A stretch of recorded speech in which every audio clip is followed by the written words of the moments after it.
जैसा कि आप लोग देख रहे हैं 2-3 दिन से एक वीडियो वायरल हो रहा है जिसमें सिख कम्युनिटी कह रही है कि हमारी 2 बच्चियां दनमीत और मनमीत मिसिंग हैं।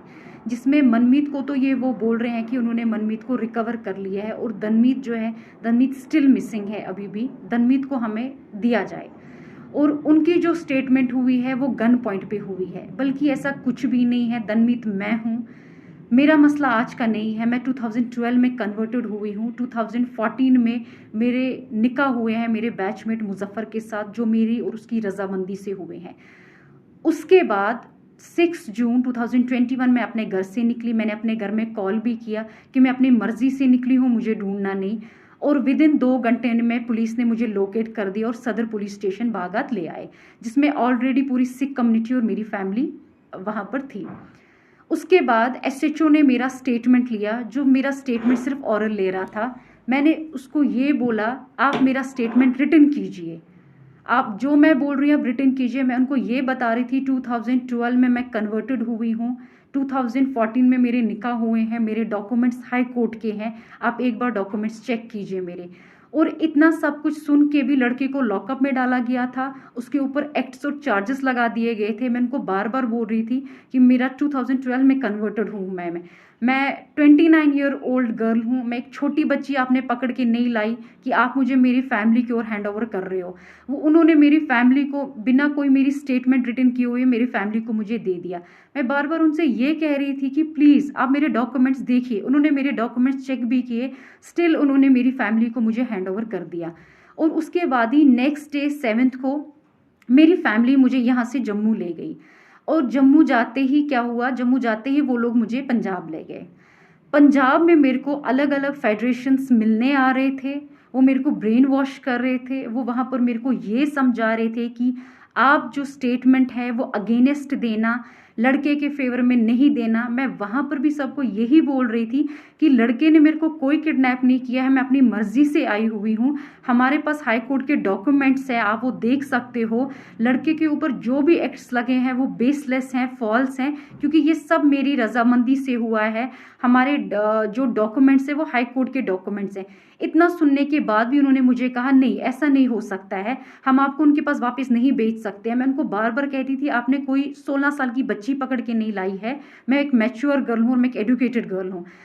इतना सुनने के बाद भी वो मुझे यही थ्रेटनिंग दे रहे थे कि अगर आपने ऐसा स्टेटमेंट वहाँ पर दे दिया जो स्टेटमेंट लड़के के फेवर में होगा, तो हमारे शूटर्स वहाँ पर बाहर आपका वेट कर रहे होंगे, आपको निकलते ही शूट कर दिया जाएगा, या तो वैसा नहीं अगर हम करेंगे एसिड अटैक तो आप पे हो जाएगा, या हम उनकी फैमिली पे एसिड अटैक कर देंगे। वो मुझे थ्रेटनिंग सीधे दे रहे थे मेरे फेस पे। उसके बावजूद भी मैंने उनको कोई वीडियो नहीं दिया। वो मुझे कह रहे थे आप हमें अपना वीडियो दीजिए, वो वीडियो हम कश्मीर में दे देंगे, कश्मीर का जज उस वीडियो पे अपनी जजमेंट दे देगा। लेकिन मैं उनको कह रही थी ठीक है, वीडियो तो मैं नहीं दूंगी। अगर मैं स्टेटमेंट दूंगी, मैं जज के सामने स्टेटमेंट दूंगी, मैं वहां पर ही दूंगी, क्योंकि सब मेरी रजामंदी से हुआ है। मैं किसी बेगुनाह को नहीं फंसा सकती, क्योंकि ये सब कुछ मेरी रजामंदी से हुआ है। जब मैं घर से निकली मैंने घर में कॉल भी किया कि मैं किडनैपिंग नहीं है, आप लोग मुझे ढूंढना नहीं, मैं अपनी मर्जी से निकली हुई हूँ। और उसके बाद भी उन लोगों ने मेरी बात नहीं सुनी। तो हम जम्मू आ गए, क्योंकि उन्होंने उनका जो प्लान था, जो उनका नेक्स्ट प्रोपागेंडा वहाँ पर ये था कि लड़की को गोल्डन टेम्पल से बाहर निकालो। लड़की जैसे ही बाहर निकलती है हम इस पे कोई अटैक कर देंगे। मे बी वो कुछ भी हो सकता था, वो एक्सीडेंट भी हो सकता था, वो शूट भी हो सकता था। तो उसके बाद हम एक पोस्टमार्टम रिपोर्ट देंगे, जिस पोस्टमार्टम रिपोर्ट में हम ये मेंशन करेंगे कि ये एक सडन डेथ हुआ है, इस लड़की का हार्ट कोलैप्स हो गया है या इसको ब्रेन हेमेज हो गया है। हम जो भी करेंगे हम बिल्कुल साफ सुथरा करेंगे। हम इसको ये बता देंगे इस पे सिर्फ इसका एक सडन डेथ हुआ है, आप लोगों को कोई कभी किसी चीज़ में नहीं पकड़ सकता है। और ये चीज़ मैंने सुन ली थी। मैंने अपनी फैमिली को मॉर्निंग में इंसिस्ट किया हम यहाँ पर नहीं रहेंगे, चाहे कुछ भी हो जाए, मैं यहाँ सुसाइड कर लूँगी, हम यहाँ से निकल जाएंगे। हम यहाँ से निकलते हैं, ठीक है, जैसा आप बोलोगे जम्मू में मैं आपको ये स्टेटमेंट दे दूंगी, बट मैं पंजाब में ये स्टेटमेंट कभी भी नहीं दूंगी। और उसके बाद हम लोग जम्मू आ गए। जम्मू आते ही जैसे हम एक दिन रुके, नेक्स्ट मैं अपनी फैमिली के साथ 6 जून से लेके 25 जून तक थी। 25 जून को मॉर्निंग में मेरे फैमिली में कॉल आया कि हम कश्मीर पुलिस से हैं, हम गेट के बाहर हैं, आप आइए। तो मेरी फैमिली में 2 बंदे बाहर गए, वो उनसे मिले। वहाँ पर जम्मू जानीपुर की पुलिस भी थी, ये नहीं था कि वहाँ पर खाली कश्मीर पुलिस थी, वहाँ हमारे घर के साथ ही एक पुलिस स्टेशन है, उनकी पुलिस भी वहाँ पर थी। उसके बाद वो मेरे रूम में आए, उन्होंने मुझे बोला मैडम चलिए, हमारे पास हाई कोर्ट के ऑर्डर्स हैं। वो ऑर्डर हमने देखे और सीधे पहले मुझे जानीपुर पुलिस स्टेशन में ले गए। जानीपुर पुलिस स्टेशन के बाद उन्होंने मुझे जानीपुर SHO ने मुझे हैंड ओवर किया कश्मीर पुलिस के हवाले। और उन्होंने को बोला, जब सब उन्होंने हाई कोर्ट के ऑर्डर्स देखे, हाई कोर्ट के डायरेक्शंस देखे, तो उन्होंने बोला आप लड़की ले जा सकते हैं। और उसके बाद ही हम आगे हम यहाँ पर पहुँचे, मुझे वुमेन्स पुलिस स्टेशन में रखा गया। वहाँ पर मेरे को ना कोई मिलने आया, ना मैं किसी से मिलना ही चाहती थी।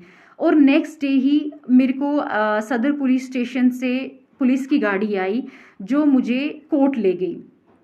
और आप सब एजुकेटेड हैं, मैं खुद भी एजुकेटेड हूँ, आपको पता है कोर्ट में कोई किसी को गन पॉइंट पे कभी उसकी स्टेटमेंट नहीं ले सकता। अगर ऐसी चीज़ें होने लगी फिर कोर्ट पे भी तो कभी हम यकीन नहीं कर सकते हैं ना, क्योंकि ये सब तो आपको पता ही है, कोर्ट पे कोई किसी को गन पॉइंट पे नहीं रख सकता है। और मेरे को जैसे जम्मू में लाया गया, मैं तो किसी से भी नहीं मिली, मेरे को तो वुमेन्स पुलिस स्टेशन में रखा गया। उसके बाद ही सुबह स्क्वाड आई, किसी को नहीं पता था कि मेरी हेयरिंग है, क्योंकि मेरी हेयरिंग ऑलरेडी 3 बार डिले हो गई थी, क्योंकि तीनों बार 6 से लेके 25 तक हम आउट ऑफ स्टेशन थे, हम जम्मू, हम पंजाब में थे। मेरी जो हेयरिंग है वो मिस होती गई। हाई कोर्ट के डायरेक्शन से मुझे यहाँ पर बुलाया गया, मुझे कोर्ट तक पहुँचाया गया। कोर्ट में जज साहिबा के सामने मैंने अपनी स्टेटमेंट दी, जिसमें मैंने उनको ये बताया है कि ये सब मेरी रजामंदी से हुआ है। मैं 2012 में कन्वर्टेड हूँ, 2014 में मेरे निकाह हुए हैं मेरे बैचमेट के साथ। उसके ऊपर जितने भी एक्ट्स एलिगेशंस हैं वो बेसलेस हैं, वो फॉल्स हैं। और उन्होंने मेरी स्टेटमेंट सारी रिटर्न रिकॉर्ड कर दी। तो आप सब भी ये जानते हैं कि अगर जज के सामने भी कोई किसी को गन पॉइंट पे रख सकता है तो हम तो किसी पे यकीन नहीं कर सकते हैं। आप सब तो जानते ही हैं ना, सबके फैमिली मेंबर्स, किसी का कोई कोर्ट में होगा, सब इसमें जानते हैं कि जज के सामने ये चीज़ें नहीं हो सकती हैं। अगर ये चीज़ होनी होती है तो पहले ही हो गई होती, फिर तो ये मुझे आराम से यहाँ पर ला सकते थे अगर मेरी स्टेटमेंट ऐसी होनी होती। और जज के सामने ऐसा कुछ भी नहीं होता है, ये आप सब वेल नोइंग और वेल अवेयर हैं। और मैं एक एजुकेटेड गर्ल हूँ, मेरे को पता है मेरे राइट्स क्या हैं क्या नहीं है। सो प्लीज़ आप इसको एक रिलीजन का मसला मत बनाइए, एक पॉलिटिकल इशू मत बनाइए, एक माइनॉरिटी किस्सा मत बनाइए, क्योंकि जो चीज़ अपनी रजामंदी से होती है इसको माइनॉरिटी में मत लाइए। क्योंकि मैं अपनी मर्जी से कन्वर्टेड हुई हूँ। और प्लीज़ मैं सबसे ये बोल रही हूँ कि ये 2 दिन और 3 दिन का मसला नहीं है, 2012 का मसला है। मेरे डॉक्यूमेंट्स पूरी सिख कम्युनिटी के पास है इस टाइम पर। मुझे समझ नहीं आ रहा है वो ये क्यों बोल रहे हैं गन पॉइंट पे रखा गया है। हम कोई छोटे बच्चे नहीं है, मैं कोई छोटी बच्ची नहीं हूँ, मैं 28 ईयर्स ओल्ड गर्ल हूँ। मेरे को कौन गन पॉइंट पे रख सकता है? ऐसा है कि ऐसा भी होने लगा, गन पॉइंट पे स्टेटमेंटें होने लगी, फिर तो मुझे लगता है हर एक स्टेटमेंट ऐसी होनी चाहिए। ऐसा कुछ भी नहीं है, मेरी हर स्टेटमेंट जो है वो मेरी रजामंदी से हुई है। मेरे को कोई दबाव किसी का नहीं था, किसी का भी मेरे को। इनफैक्ट अगर दबाव मुझे दिया गया वो मेरे को बाहर दिया गया कि अगर आप कश्मीर में आपने लड़के के फेवर में कोई भी स्टेटमेंट दी, हम आपको जिंदा नहीं रखेंगे, आप पे अटैक होने वाला है, उसकी फैमिली में होने वाला है, उसके ऊपर हो जाएगा। लड़के को हम कभी सेंट्रल जेल से नहीं निकलने देंगे। यहाँ पर तो वैसा मेरे को कोई थ्रेटनिंग नहीं था, मैंने तो फ्रीली अपनी सारी स्टेटमेंट यहाँ पर दी है।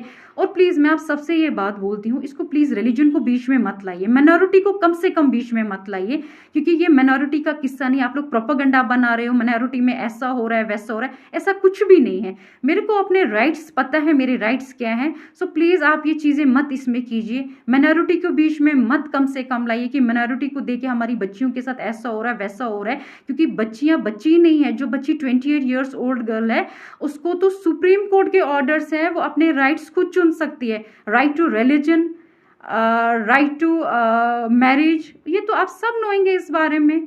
सो प्लीज़ रिलीजन के नाम पे ये दंगे फसाद मत करवाइए, ये डिमांड मत कीजिए वो मिसिंग है। मैं कोई मिसिंग नहीं हूँ, मैं जहाँ पर हूँ मैं अपनी मर्जी से हूँ और मैं बहुत खुश हूँ। सो प्लीज़ इसको रिलीजन का नाम और माइनॉरिटी का नाम मत बताइए। मैं कोई छोटी बच्ची नहीं हूँ जिसको बोल कर ये करके ये चीज़ कराई जाए। फिर तो मैं अपनी फैमिली के साथ पूरा 25 डेज थी, जिसमें उन लोगों ने मेरी 3 हेयरिंग्स मिस हुई हैं यहाँ पर। और 4th हियरिंग में जब हाई कोर्ट के डायरेक्शन से तब मैं यहाँ पर पहुंची हुई हूँ। सो प्लीज़ आप इसको माइनॉरिटी का किस्सा मत बनाइए, इसको इतना बड़ा पॉलिटिकल इशू मत बनाइए। जो चीज़ अपनी रजामंदी से हुई है उस चीज़ को प्लीज़ आप लोग पॉलिटिकल इशू और रिलीजन इशू मत बनाइए। Okay, thank you.